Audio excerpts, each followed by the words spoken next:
നിൽക്കാമെന്നോ ഇല്ലെന്നോ പറഞ്ഞില്ലെങ്കിലും അമ്മു എത്തുവോളം അവിടെ തന്നെ നിൽക്കാനാണ് അവന് തോന്നിയത്.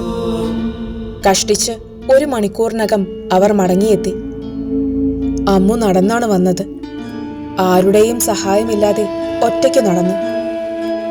അപ്പുക്കുട്ടനെ കണ്ട നിമിഷം അമ്മ പൊട്ടിക്കരഞ്ഞുപോയി. അവന് അതൊരത്ഭുതമായി.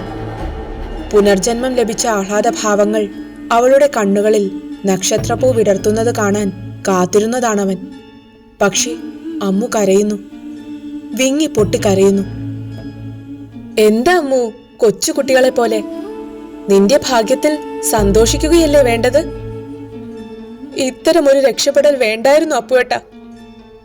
ചികിത്സിക്കാനെന്ന് പറഞ്ഞ് ഒരു മുറിയിലാക്കിയ എന്നെ അയാൾ, ആ ദ്രോഹി. എല്ലാം തകർന്നവളുടെ നിസ്സഹായത ആ നിലവിളിയുടെ മാറ്റൊലിയിൽ